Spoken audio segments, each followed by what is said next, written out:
Channel पर आपका फिर से स्वागत है। आज हम उन 7 सबसे खराब नई मोटरसाइकिलों पर नजर डालेंगे जिन्हें खरीदने का हर कोई पछतावा करता है। Number 7, Honda shadow Phantom.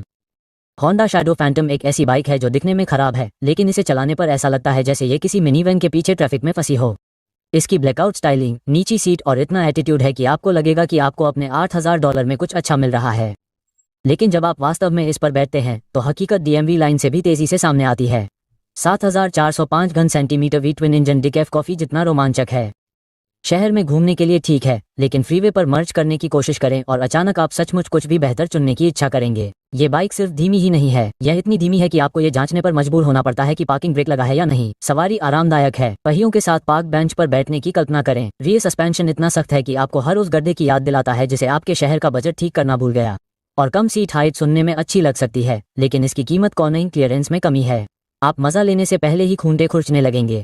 और फिर तकनीक है या उसकी कमी है। कोई राइड मोड नहीं, कोई ट्रैक्शन कंट्रोल नहीं, कुछ मामलों में ABS भी स्टैंडर्ड नहीं है। लगभग 9,000 में आप स्पीडोमीटर से थोड़ा ज्यादा की उम्मीद करेंगे और पछताएंगे, और इसे बेचने की कोशिश भी न करें।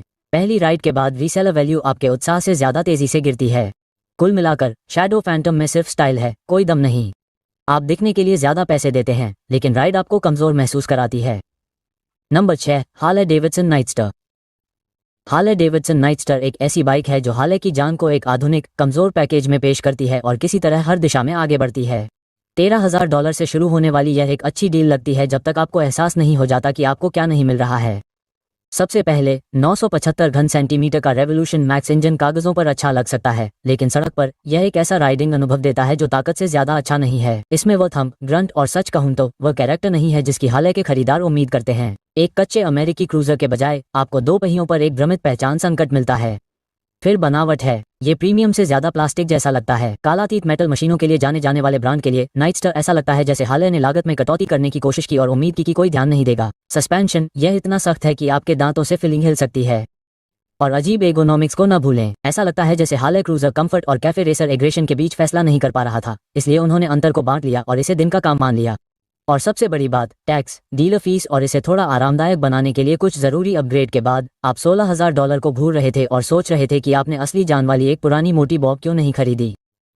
आखिर में नाइटस्टर आपको सिखाती है कि कैसे खूब खर्च करके भी आप खुद को कमतर महसूस करते हैं। अगर आप हार्ले जैसी बाइक की तलाश में हैं, तो ये बाइक आपके काम आ सकती है, लेकिन इसे लंबे समय तक चलाने के बाद आपको एहसास होगा कि ये वो बाइक नहीं है जिसके बारे में आप डींग मारते हैं। इसे बेचकर आप इसे बेच सकते हैं। Number 5, Kawasaki eliminator. Kawasaki eliminator एक ऐसी बाइक है जो दिखने में तो मजेदार है, लेकिन असल में ये क्रेग्सलिस्ट लिस्टिंग जैसी लगती है। $7,000 से कम कीमत में ये एक मॉडर्न क्रूजर बाइक है, लेकिन असल में ये एक शुरुआती बाइक है जो मिड लाइफ क्राइसिस से जूझ रही है। ये हल्की है और इसमें लो स्लंग है, लेकिन जब आप 55 मील प्रति घंटे की रफ्तार से आगे बढ़ते हैं तो ये 4-5-1 CENTI SECOND parallel twin bike ऐसी लगने लगती है जैसे ये किसी ऐसे काम में ओवरटाइम कर रही हो जो इसे पसंद नहीं है। एक्सीलेटर दबाते ही आपको एहसास हो जाएगा कि ये वो मसल क्रूजर नहीं है जिसका नाम इसे लगता है। ये एक जिम मेंबरशिप की तरह है जिसका आप कभी इस्तेमाल नहीं करते। आरामदायक सीट ऐसी लगती है जैसे कावासाकी ने कैफेटेरिया ट्रे को डिजाइन इंस्पिरेशन समझ लिया हो। 45 मिनट के बाद आपकी पीठ के निचले हिस्से में दर्द होने लगेगा। रियर शॉक भी काम नहीं आते, खासकर अगर आपका वजन 160 पाउंड से ज्यादा है या आप किसी ऐसी जगह रहते हैं जहां गड्ढे हैं, जैसे कि मिशिगन। और अपनी शहरी विद्रोही छवि के बावजूद इस बाइक में कोई गियर इंडिकेटर नहीं है, जिसका मतलब है कि आप टाइम स्क्वायर पर एक पर्यटक से ज्यादा अंदाजा लगा रहे होंगे।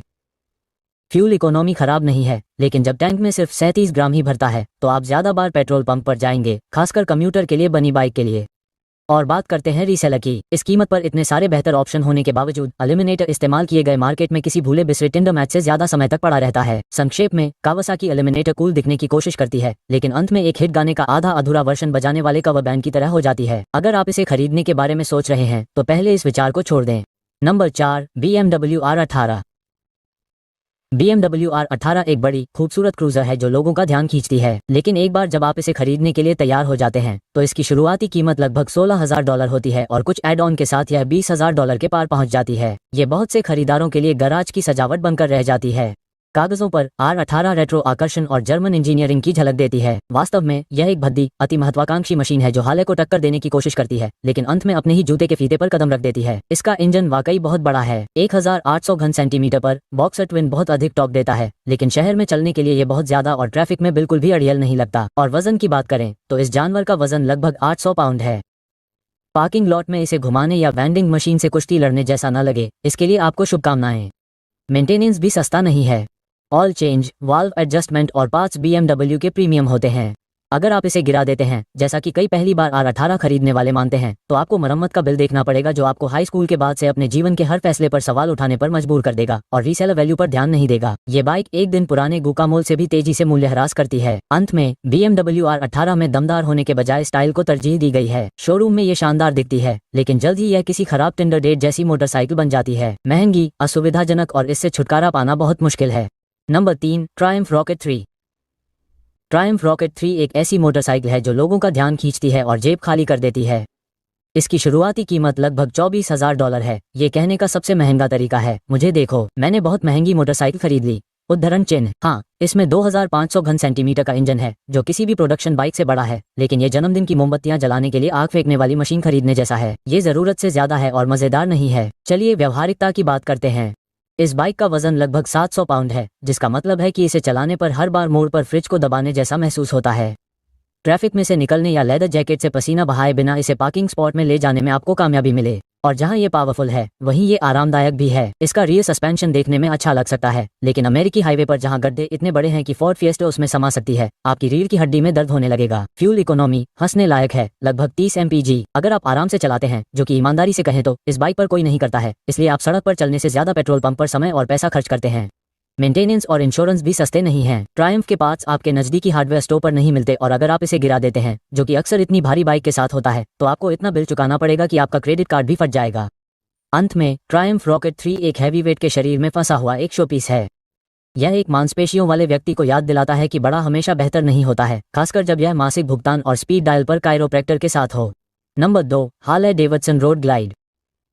हार्ले डेविडसन रोड ग्लाइड तेज आवाज वाले पाइप, विंड टनल, एरोडायनेमिक्स और खरीदार के पछतावे का $25,000 का स्मारक है। कागजों पर यह एक ड्रीम क्रूजर, एक बड़ा V-ट्विन, फ्रेम माउंटेड फेयरिंग और क्लासिक हार्ले चार्म जैसा दिखता है, लेकिन डाउन पेमेंट क्लियर होने के तुरंत बाद हकीकत सामने आ जाती है। सबसे पहले रोड ग्लाइड हैंगओवर वाले सोफे की तरह चलती है। लगभग 900 पाउंड के साथ ये टूरिंग मशीन कम और ट्रैफिक में फंसी हुई लैंड यार्ड ज्यादा है। इसे कम स्पीड पर चलाना लेग डे की एक्सरसाइज है और इसे पार्क करने पर ऐसा लगता है जैसे पानी के बिना नाव को डॉक किया गया हो। ब्रोशर में फैंसी दिखने वाला इंफोटेनमेंट सिस्टम ऐसा लगता है जैसे इसे किसी ऐसे व्यक्ति ने डिजाइन किया हो जिसने कभी स्मार्टफोन का इस्तेमाल नहीं किया हो। नेविगेशन में गड़बड़, धीमी टच रिस्पॉन्स और ब्लूटूथ ड्रॉप आउट लंबी राइड को और लंबा बना देते हैं। फिर गर्मी है। मिल्वॉकी 8 इंजन इतनी गर्मी देता है कि 10 मील तक एक बैगल टोस्ट हो जाए और प्रीमियम प्राइस टैग के लिए आप एक स्मूथ राइड की उम्मीद करेंगे। इसके बजाय आपको एक ऐसा सस्पेंशन मिलता है जो हर गड्ढे को जीवन का सबक समझ लेता है। फ्यूल इकोनॉमी, मान लीजिए कि गैस स्टेशन अटेंडेंट आपको नाम से पुकारना शुरू कर देंगे, और जबकि एग्जॉस्ट नोट प्रतिष्ठित है, ये पड़ोस की अलार्म घड़ी के रूप में भी दोगुना है। रविवार की यात्रा के दौरान आप जिस तरह का ध्यान चाहते हैं वह बिल्कुल नहीं है। सबसे ऊपर, मूल्यह्रास एक कठिन पूंछ पर गड्ढे से भी अधिक कठिन है। अंत में हार्ले डेविडसन रोड ग्लाइड एक खराब मोटरसाइकिल नहीं है। ये पता लगाने का एक बहुत महंगा तरीका है कि आपको और टेस्ट राइड लेनी चाहिए थी। Number 1, Indian chief. Indian chief असल में स्टाइल से ज्यादा दमदार है। ये दिखने में $17,000 की अमेरिकन आर्ट पीस की तरह है, लेकिन इसे एक हफ्ते तक चलाकर देखिए और आपको एहसास होगा कि इस पैसे का ज्यादातर हिस्सा क्रोम को चमकाने में खर्च हुआ है, पर परफॉर्मेंस में नहीं। कागज पर इसमें 111 CI का दमदार इंजन है और क्लासिक क्रूजर स्टांस है जो बहुत दमदार है, लेकिन सड़क पर यह पार्किंग में खड़ी नाव की तरह हैंडल करती है। हम एक ऐसी लगभग 700 पाउंड की मशीन की बात कर रहे हैं जो थके हुए बाइसन की तरह जोश के साथ कॉर्नर पर जाती है। एक कथित मॉडर्न बाइक के लिए तकनीक 2009 में अटकी हुई लगती है। कोई राइड मोड नहीं, कोई एडवांस सेफ्टी फीचर नहीं और एक साधारण डिजिटल डिस्प्ले जो आपके पुराने आईपॉड को फ्यूचरिस्टिक दिखाता है। फिर राइड क्वालिटी है। सस्पेंशन ऐसा लगता है जैसे इसे किसी ऐसे व्यक्ति ने ट्यून किया हो जो सोचता है कि गड्ढे कैरेक्टर बनाते हैं। हाईवे पर लंबी यात्राएं डॉक्टर के पास जाने जैसी हो जाती हैं और शहर की सड़कें ऑफ रोड ट्रेल्स जैसी लगती हैं। और गर्मी को न भूलें, ये चीज आपकी जांघों को ऐसे पकाती है जैसे ये किसी बारबेक्यू शो के लिए ऑडिशन दे रही हो। इसका रखरखाव भी आसान नहीं है। भारतीय सर्विस नेटवर्क इतना बड़ा नहीं है, इसलिए अगर आप किसी बड़े शहर के पास नहीं रहते हैं तो 50 मील के दायरे में डीलर ढूंढना आपके लिए मुश्किल हो सकता है। पार्ट्स महंगे हैं, वेटिंग टाइम लंबा है और पहले महीने के बाद रीसेलर वैल्यू आपके उत्साह से भी तेजी से गिरती है। अंत में इंडियन चीफ उन बाइक्स में से एक है जो आपके ड्राइववे में खड़ी होने पर भी शानदार लगती है, लेकिन हर बार जब आप इसे चलाते हैं तो आपको अपने गलत फैसले की याद दिलाती है। इसके साथ ही हम इस वीडियो के अंत तक पहुंच गए हैं। इसे लाइक करना न भूलें और आने वाले वीडियो के लिए चैनल को सब्सक्राइब करें।